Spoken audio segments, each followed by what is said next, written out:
April 13, 2013, in Nebraska. This was the moment of truth for a secret, unprecedented operation.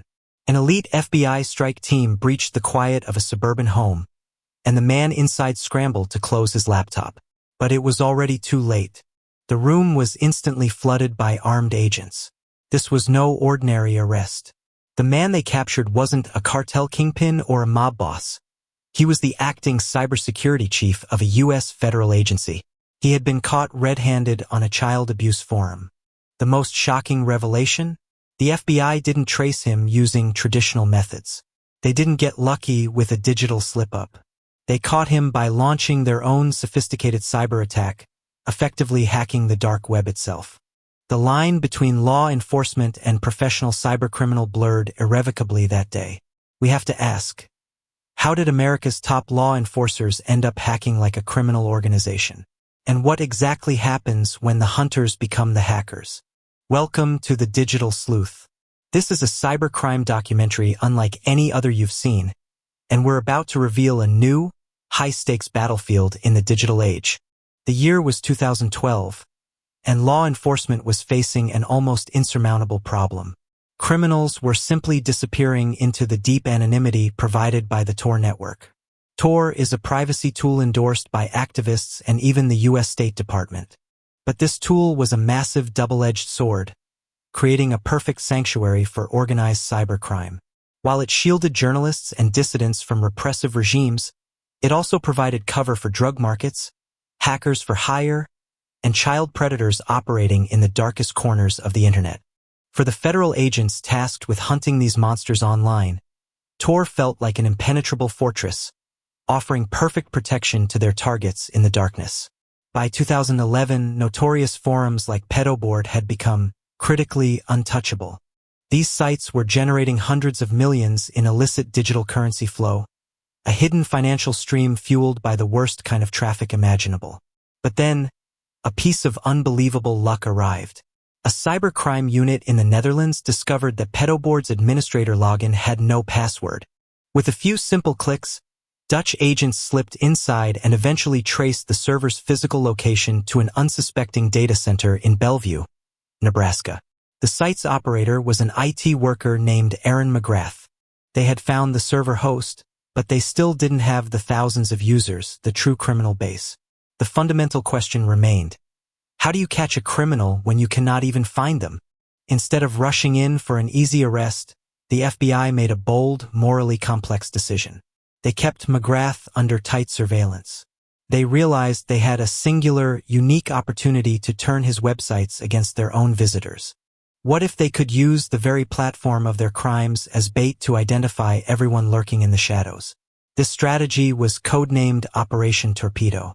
For nearly a year, FBI investigators and Justice Department lawyers huddled in secret, devising a plan that would be unprecedented both legally and technically.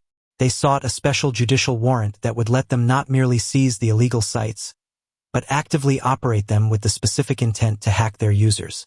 Late one night in November 2012, the plan was finally put into action. FBI agents quietly seized the servers, and after only a brief interruption, brought them back online. To the thousands of predators still browsing the horrific content, nothing seemed amiss. But in the background, the FBI had fundamentally altered the site's code. The trap was meticulously set. Their secret weapon was a piece of tailor-made malware, euphemistically called a network investigative technique, or NIT. It worked like a classic hacker's trick known as a drive-by download.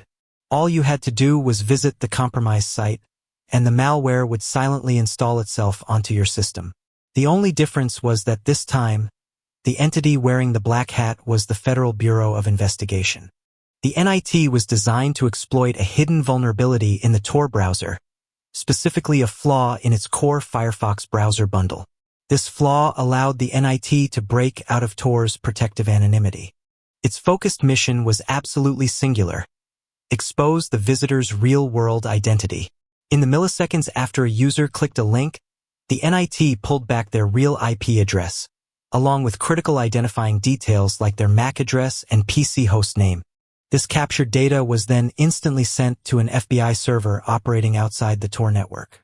A tiny, unseen hole had been effectively punched in the Tor veil, just big enough for a tracer to slip through. The user would notice nothing unusual, but their supposedly hidden computer had just given its calling card to the FBI. Agents watched from a secure operations center as their malware began to reel in target after target. Little dots on a digital map began to light up as each suspect's physical location was successfully uncovered.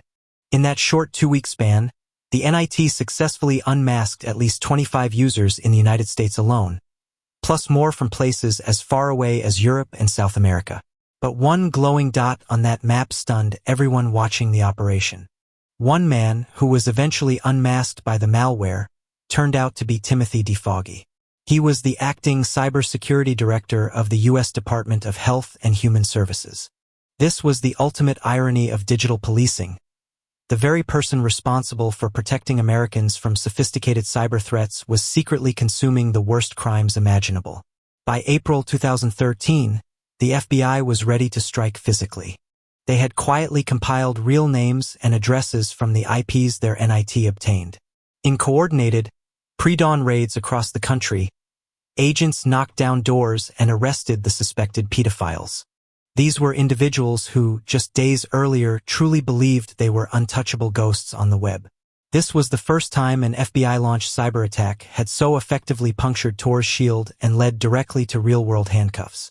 The FBI had tasted success, but this new tactic generated immediate controversy. In court, defense attorneys were shocked to learn that their clients had been hacked by their own government. Lawyers argued that this no-knock digital search violated the Fourth Amendment, likening it to a covert wiretap that was never fully disclosed. The legal implications for future cybercrime enforcement were massive. Privacy advocates shuddered at the thought of mission creep. If the FBI could hack en masse to catch child predators, what boundaries would stop them from using it on other websites or for less severe crimes like large-scale dark web scams? While the Nebraska judge ultimately upheld the FBI's tactics as legal, a powerful precedent was set. A Pandora's box of digital warfare had been opened. The FBI's next move, which occurred in August 2013, immediately confirmed the fears of mission creep. They essentially commandeered Freedom Hosting, the largest anonymous web host on Tor, which reportedly powered half of all hidden sites. Importantly, this platform didn't just host criminal content. It also powered a popular email service used by thousands of ordinary people globally for private, secure communication. The FBI deployed a new version of the NIT like a wide, blind net over every single site hosted by Freedom Hosting. As users logged in, whether to visit a criminal site or simply check their Tor mail inbox, they were met with a seemingly benign maintenance page. But behind that page lurked the FBI's malware, primed to exploit a critical flaw in the browser. Anyone who had JavaScript enabled, which was the default setting, was instantly infected. This mass hacking operation was non-discriminatory. Unlike Operation Torpedo, which targeted a specific criminal forum, the Freedom Hosting takedown cast a completely blind net, sweeping up thousands of people globally. Yes, child predators were unmasked, but so were activists and journalists who had nothing to do with crime. A reporter using Tor suddenly had her location exposed just for logging in to her secure mail. A Syrian dissident, using a hidden forum to evade censorship, unknowingly downloaded FBI spyware. The anonymity of thousands of people was effectively shredded without them ever seeing a thing out of the ordinary. The ACLU argued that engaging in a bulk hacking operation against all visitors to a service with many lawful uses raises serious constitutional concerns. The question was stark. Is it acceptable to infect 100 innocents with malware in order to catch 10 criminals?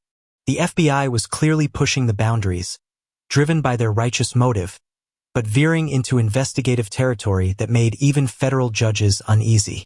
This new, unprecedented level of government intervention became fully cemented in 2015 with what would be known as Operation Pacifier. The target was the Playpen site, which was one of the largest child abuse sites ever seen, with over 150,000 registered accounts.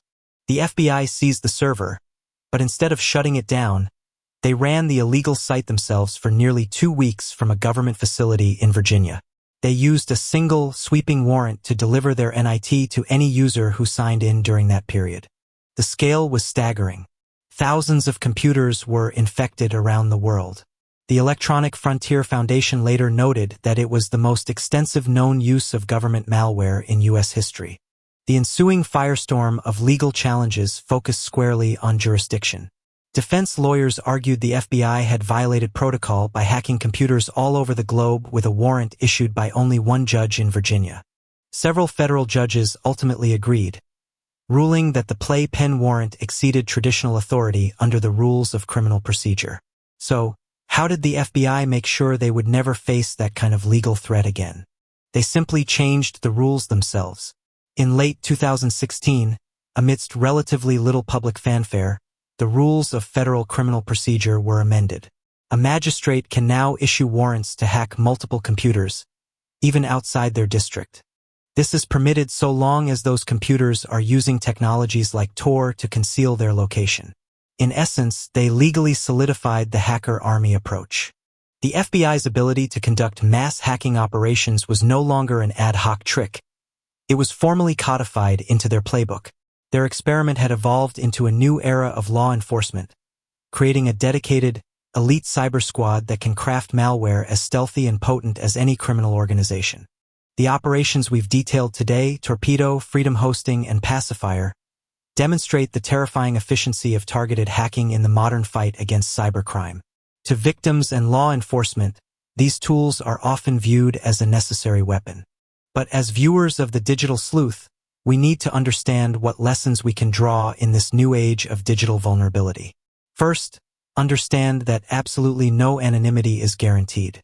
If the FBI can break a highly complex system like Tor, any personal defense mechanism can be compromised. For basic security and technology hygiene, you must keep your browser and operating system updated constantly.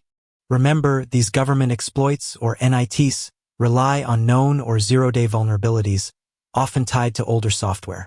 Second, you must be relentlessly skeptical of all phishing attempts or suspicious links, whether they promise a huge financial gain or involve dark web scams. Operation Torpedo shows us that even websites you think are safe can be silently commandeered by threat actors. Finally, the fight against cybercrime is now truly a race for technical superiority. The FBI has an army of hackers, and the criminals are constantly refining their large-scale phishing attacks and malware. For us, the users, our only viable defense is constant vigilance and proactive maintenance of our systems. The FBI has tasted blood. The question isn't whether they will hack again. The real question is where and who will they hack next. Join us next time on The Digital Sleuth, when we explore the fascinating story of what happened when a group of hackers turned the NSA's own advanced weapons against the world.